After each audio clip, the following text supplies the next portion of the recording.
இந்த அரசாங்கம் இந்த வரவு செலவு திட்டத்தினூடாக பாரிய அபிவிருத்தி திட்டங்களை முன்னெடுக்கிறதாக சொல்லியிருக்கிறார்கள். நான் இப்போ ஒரு வரலாற்றில் இருக்கிற உதாரணங்களை காட்டித்தான் சொன்னேன்.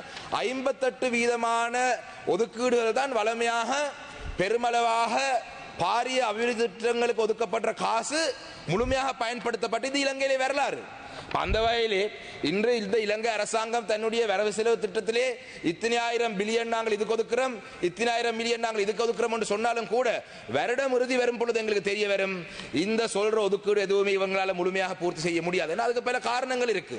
உதாரணமாக சொல்ல போனால் இன்று வடமாகாணத்திலே வீதி அபிவிருத்திக்கு எத்தனையோ பில்லியன் 5 பில்லியனோ ஏதோ ஒதுக்கி இருக்கிறாங்கன்னு சொல்றார்கள். ஆனால் வருடம் இறுதி எடுத்து பார்த்தால் பொதுவாக கடந்த காலத்திலே இவ்வாறாக ஒதுக்கப்பட்ட நிதி ஒதுக்கப்படல. அதே போலதான் முல்லைத்தீவு மாவட்டத்திலே ஒரு பாலம் வரவேற்கத்தக்க விடயம். எங்களுடைய சக பாராளுமன்ற உறுப்பினர் அண்ணன் ரவிகரன் அவர்கள் ஜனாதிபதியை சந்தித்த பொழுது முன்வைத்த அந்த கோரிக்கையை நாங்கள் வரவேற்கிறோம். நீண்ட காலமாக தேவைப்பட்ட ஒரு விடயம். ஆனால் அதனுடைய பெறுமதி 1 பில்லியன் ரூபாய். அதனைத் தொடர்ந்து யாழ் பல்கலைக்கழகத்துக்கு ஏதோ 100 மில்லியன் ஒதுக்கப்பட்டதாக சொல்லப்படுகின்றது. என்பிபி அரசாங்கத்துக்கு வடமாகாண மக்கள் வாக்களித்ததை பார்த்தால் நான் நினைத்தேன் 5000 பில்லியன். அப்படி என்று சொன்னால் எக்கச்சக்கமான காசு வடமாகாணத்துக்கு ஒதுக்கப்படும் என்று. ஆனால் மொத்த பட்ஜெட்ல இருக்கும் செலவுகளிலே மொத்த பட்ஜெட்ல இருக்கும் செலவை பார்த்தோம் என்று சொன்னால் 7.2 ட்ரில்லியன், அதாவது 7200 மில்லியன்.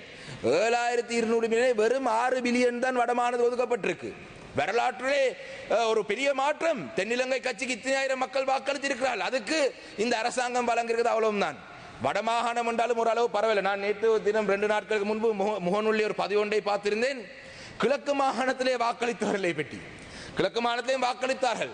அதிலே ஒரு சகோதரர் எழுதியிருக்கிறார், கிழக்கு மாகாணத்திலே என்பிபிக்கு வாக்களித்த இஸ்லாமிய மக்களுக்காவது ஆதம்பாவா எம்பி கிடைச்சிருக்கிறார். ஆனா தமிழ் மக்களுக்கு ஒன்றுமே இல்லை. கிழக்கு மாகாணத்திலிருந்து வாக்களித்த முஸ்லிம் மக்களுக்காவது தேசிய பட்டியலூடாக ஆதம்பாவை எம்பியை வழங்கியிருக்கிறீங்க.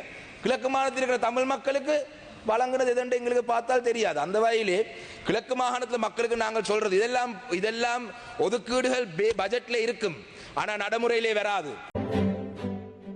Earn the most trusted British law degree in town. LLB Arhans, UK from Buckinghamshire New University at IDM Nations campus. Your legal journey starts here.